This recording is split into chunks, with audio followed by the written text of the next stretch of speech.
Perhaps you're depending on alcohol to get into your flow state. There's another way to get drunk that is related to youre. It's called getting drunk on heaven, okay? That's what this video is about today. From ego to Tao. Let's get it. Yeah. I'm inspired. I'm inspired. Hey there guys, my name is Sumit Chatterjee from the Flow Zone Academy, and I'm a flow state coach, which means that I help you feel better and perform better. Oscar Wilde says that life is too important to be taken too seriously. What happens when you're drunk, right? Your inhibitions are kind of gone, and in a sense, you find yourself doing the Macarena or something like that with your cognitive centers shutting down and doing a bunch of things the next day that, you know, maybe you regret or something like this, right? You're all sobered up, you're now, you know, maybe hungover, right? And you're thinking like, why did I do that? Or, you know, maybe you blacked out or something like this. Now, youre, okay, is effortless effort, or the action of non-action. It could be connected to the concept of flow state. More so going with the flow rather than being the flow. However, I understand that it's a very, very powerful concept that overlaps with flow state. There's a story of a very drunk man, you know, falling off of I believe it's like a kind of a bandwagon or something like this, like a wagon. He falls and rolls over, right? And because he's drunk, he doesn't feel the kind of the hurt or the pain from it. He kind of just rolls with it in a sense, right? So this is the kind of the similar quality. When you're intoxicated, you're not very, I would say, you're not very attached to the outcome, right? You're very kind of engaged in the presence of the present moment and whatever is happening. You get beer goggles, everything becomes blurry, right, in a sense. But there's an ability for you to get out of your own way and get high on life, or drunk on life in a sense, where you can actually understand that kind of drunken master vibe without actually drinking. And this is this process of tapping into the flow state. There's a story of Zhuangzi, okay? And he basically has this dream that he is a butterfly. Now he doesn't know whether he's a butterfly dreaming of Zhuangzi or he's Zhuangzi dreaming of the butterfly. The object and subject is merged. Similar thing happens in flow state, right? With a rock climber, you become the rock that you're climbing. This is the transformation of things, okay? This is this amazing story of this butterfly. How do you know that you're you? How do you know you're not the butterfly, right? You have a sense of consciousness, but that consciousness can also merge.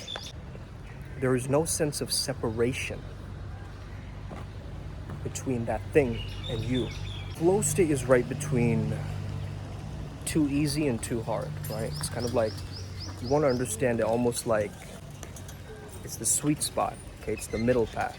Fixing and helping others may be a work of the ego. However, service is of the soul. You see, fixing someone implies that they're broken. Maybe they're not broken to begin with, or maybe it doesn't even need fixing, okay? It's still in the mind. You're trying to fix. A lot of coaches or people in relationships, they try to be fixers. They get them this kind of fixer mentality, right? Like, I'll give them everything. I gave them all of me, okay? And then you have the example of, you know, helping. Helping implies that a person is weak. Maybe they're not weak. But service, that's from the soul. That's from the heart. And that really makes you the samurai, which means to serve. So to be drunk on heaven, you've got to understand that the sage hides in heaven. Therefore, nothing can hurt him. That is where he resides. He resides in the Tao, in the eternal. So he's not attached to the earthly material, possessions and all this kind of stuff. He's not attached to the 3D dense material reality, He's not buying the next, biggest luxury brand thing, and he's not attached to it. Maybe he enjoys the thrill of that, but he's not attached to that. He's not addicted to that. In the West, flow state has this idea of individuality, right? Because it's an individualistic culture. So there's this idea of individuality. Now, in the East, or in youre, you could say, there's not this specific idea of individuality. It's more like looking at the bigger picture, okay? It's more like trying to find the larger aspect of the cosmos. Like, where do I fit in the grand scheme of things? That's kind of a major difference, is the collectivism and the individualized kind of aspects of flow state, where, if you're in the West, you'll be like working on self-improvement and constantly bettering yourself. For the East, it's like, how can I merge with nature, right? How can I be the best version of me? So these kinds of questions that we get, which are very important questions, mind you, right? We want to ask ourselves these things, and we really want to have vitality and life force energy flowing through us, right? When we're in this youre. So to be drunk on heaven, you have to almost be connected to the sensation and the good feelings within your body. So just pausing and focusing on something as subtle as your breath, or maybe even, smelling like a little flower, or feeling the breeze hit your skin, or these little subtle moments. The more subtlety we can get with your energetic body, and you can train this through meditation, through years of meditation. They say that your brain gets into a gamma wave. Well, advanced meditators can do this, right? They get into a gamma wave.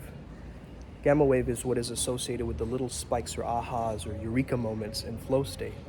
Well, if you maintain a good meditation practice and you just don't skip a day, you will start to understand how present and confident that you slowly start to morph into this version of you, okay? It's very, very powerful. Even if you use trance states or subconscious work, which we do at the Flow Zone Academy, right? It's just going to get you more connected with that source point, with that unified field, with natural law. So ask yourself, am I properly situated in the cosmos? In Chinese, there's this concept called duh. Okay, like duh. Like duh, of course it is, right? DE. Duh is almost like this sense of charisma or virtue, this charismatic tractor beam of life force energy. This is created from being in more of an youre state of mind, okay? That effortless effort, where you're not trying to force things, right? Charles Bukowski, the poet, has the quote, "Don't try," right? Because youre is trying not to try. It's a paradox. It's embracing paradox in life, right?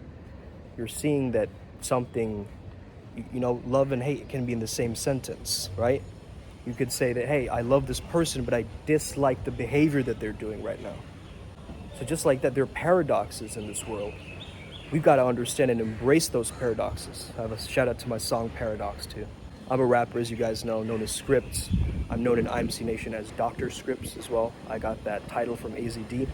He's my mentor and coach. He's given me that title because I was able to break down the process using the flow state mechanism and my skill set in understanding flow state through the science. Like, really properly broke that down. This is a random video though. It's just like from my pure expression, in understanding and I guess decoding all this stuff, right? And from that, I've also discovered more of a love for Michael Singer's teachings and stoicism and a lot of other things. So highly recommend, if you're looking for a brotherhood, to check that out. We call it Dragon's Lair. I'm almost starting to understand and feel more of that energy, right? Because it's like we can stay and be snakes, which is like we're on the ground, right? A snake is on the ground. A dragon is in the sky. So it's higher vibration, higher frequency, a dragon. A snake is still, associated with the earthly basal lower chakras, kind of shedding its skin, Kundalini activation, trying to get up the ladder, right? Snakes and ladders, okay? But then after a while, you notice this duh or this spontaneity where, I can speak in a different accent like Toyo like this, okay? Or I can just be in my momentum or my motion. Like I can start dancing in the middle of nature. And I really don't care like what people have to say to that, because this is my purest expression. It's just like I have, a nose and eyeballs. I have my expression, and my expression is gonna not look like your expression, right? But everybody has access to this space, and that space is youre, and that space is duh, okay? Which you can pull through you and communicate like this. Like it's really easy. I'm just speaking into a camera, right? It's easier than it looks, guys, okay? We're overwhelming ourselves so much about like, oh, it has to be this very specific way, or the lighting is not good enough, or oh, there's no noise in the background, or these crows are driving me wild, right? Or whatever your excuses are. Find your duh, find that infinite life force energy within you and pull that through you like a dragon, okay? I was talking with Senior Roque yesterday. Senior Roque is also a member of IMC Nation, and together we had a very transformative session, I would say, a healing session. And he was speaking about like this, right? This, instead of this. Being shut down, being more inwards, being more in our heads, being more self-conscious, right? Self-consciousness is the opposite of selflessness, which is an aspect of flow state, okay? So the more self-conscious you are, you're not gonna truly find that flow, man. You know what I mean? It's gonna be tough for you if you have that self-consciousness of, oh, I hope my hair is okay today, right? You think I styled my hair today? No, I just put some water on it or whatever. I just did what I could, washed my face. I got up this morning. I did not want to wake up this morning. And guess what I did anyway? I did my check-in time. I got up, I did my thing. And that's the thing, man, like there's so many things we don't want to do. And this culture forces us to do it almost in a sense that we must do it. Otherwise, we're not good moral citizens if we're not taking any action all the time and do and produce and create more results. And in a sense, when you start to really embrace the fact that nature does not need to hurry, but everything gets accomplished, right? I don't need to pull on grass to make sure that the grass is growing. It has its natural process of evolution, right? Just like you do. So don't overwhelm yourself that you need to be faster. You need to, time is running out. Don't get so attached to time. That's when you become impatient. You become impatient because you're attached to time. Okay? If you're not attached to time, guess what? You become very patient. Look at all the mystics in the world. They're timeless. Okay? They're timeless. They're not attached to time. They're not like, oh, it's 12:45 right now. No, it could be 7 for all they know. Okay? But they're in their own experience and their beingness. And that's kind of the mechanism that I want you to walk away with today with this video, is find that duh, okay? Find that spontaneity in the moment. Find something silly that you can do and pull it through your beingness and your expression. And when you can do that, man, the world is your oyster, okay? Enjoy this thing we call life, this massive experimentation, this giant classroom where we're all students. I'm a student of life forever. I know that. So let's get it today, Upward Spiral Gang. May we never be the same again. Let's get it. Os. Hit that subscribe button.